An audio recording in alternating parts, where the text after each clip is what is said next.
Ladies and gentlemen, a new snapshot for Minecraft Java Edition 1.16, the Nether update, has been released. This one is 20w11a, and it brings new twisting vines and gold ore to the Nether and adds a new enchantment. My name is slicedlime, I'm here to guide you through all of the news in the snapshot.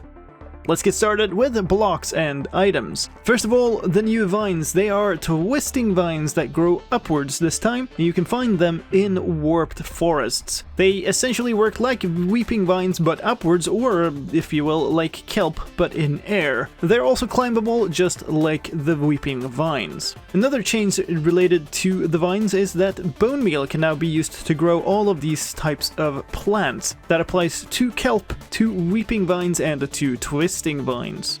There's another new block in the Nether. It is Nether gold ore.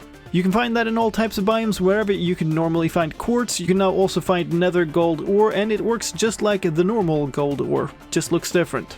Another change to a Nether related block is to soulsand. You can now place blocks that need support on top of soulsand again, and that applies to doors, rails, buttons, pressure plates, redstone, and more. The same goes for a block full of snow layers. Related to this, if you put rails on top of soulsand and then drive minecarts down that, then the minecart will no longer be slowed down by the soulsand. A number of fixes to the new crying obsidian blocks. It is no longer pushable or pullable by pistons, can no longer be destroyed by the ender dragon, and can now only be mined with a diamond or better pickaxe. In the previous snapshot, you'd get an extra set of particles and sounds when you extinguished a fire or soul fire block. That has been fixed in this version as well. Let's move on to gameplay changes. There's a new enchantment in the game. It is Soul Speed 1, 2, and 3. The higher the level, the faster you run on soul sand or soul soil blocks. When you run, it uses up durability on your boots. Every soul block that you travel has a 4% chance to degrade your boots by 1 durability.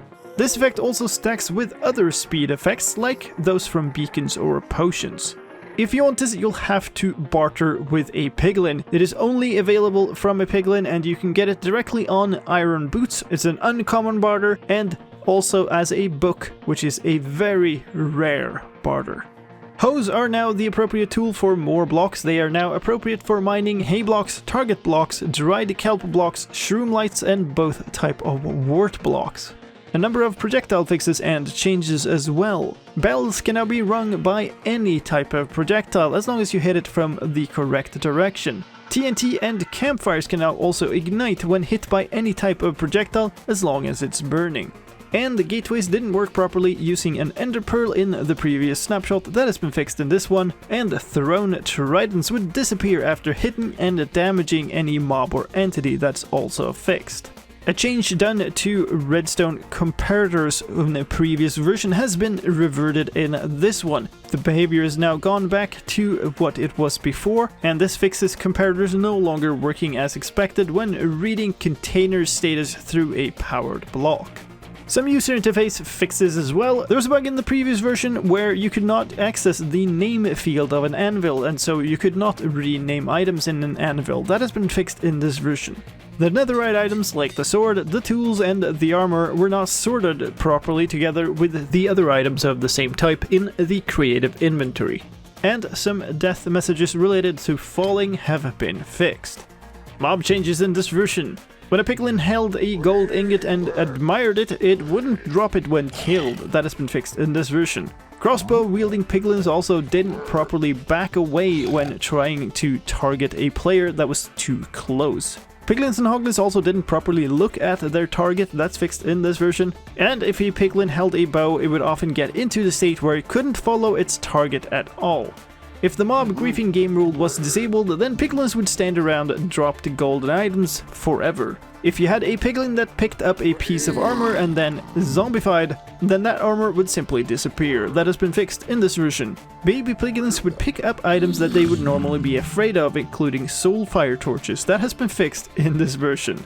Killing a baby hoglin now yields experience, and hoglins are now scared of warp fungi, even when they're placed in flower pots. Finally, if a piglin was admiring a bartering gold ingot while it was zombifying, then it would drop nothing. That has been fixed, so the gold ingot now drops. Couple of visual changes in this version. Fireball and Witherskull hitboxes could be invisible for some seconds. That is fixed in this version. And there was sea fighting in the bottom phase of a potted bamboo plant. That has been fixed. Sound changes in this version. There's now a sound for climbing nether vines. There's also sound for climbing vines.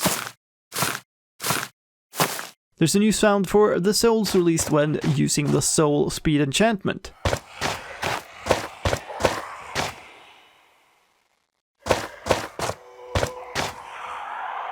And the subtitle for this is Soul Escapes. There's also now a sound for using the smithing table. One more thing to note, in the previous video I showcased the biome sounds. One of them is slightly offset. Here is the correct sound for the Soulsand Valley.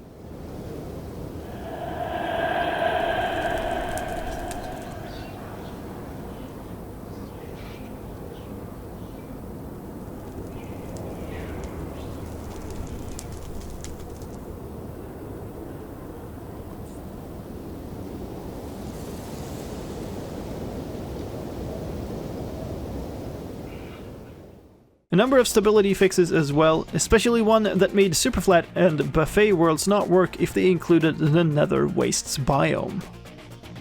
Technical changes in this version, starting with a command fix. The locate command can now be used to locate nether fossil structures. New tags in this version include soul speed blocks defining which blocks the soul speed enchantment works on. Gold ores also exist as a block and item tag, defining which blocks work for smelting into gold ingots. There's a new particle type as well, it's simply called Soul, representing the soul escaping from a soul sand or soul soil block. More bug fixes. Fireballs couldn't be interacted with if summoned, that is fixed in this version. And some NBT related fixes. Zombies with no AI set still converted into drowned, that is fixed in this version. And the left-handed property is now available for use with piglins. Finally, a loot table fix. Fire and soulfire blocks now have loot tables. Those were all the changes for Minecraft Snapshot 20w11a. If you try this, keep in mind that snapshots are experimental versions and as such less stable than fully tested releases. Keep in mind that if you open a world on this snapshot, then it can never be downgraded to a previous version again. So, if you try it, do so on a test world or on a backup of your world. If you want to try this out but you don't know how to, then click on the card on the video or on the link in the description right now. It'll take you to a tutorial video about how to get and play a Minecraft snapshot. That was all I had for you this time. I hope you found this update video useful, and if you did, please help me out in return, leave a like and share it with your friends. If you want to stay up to date with all the latest Minecraft news, then please subscribe to this channel where I make update videos for every new snapshot, pre-release or release of Minecraft. And don't forget to hit that bell icon and select all to get notified whenever new videos are out. My name is slicedlime, thank you for watching, and I'll see you next time.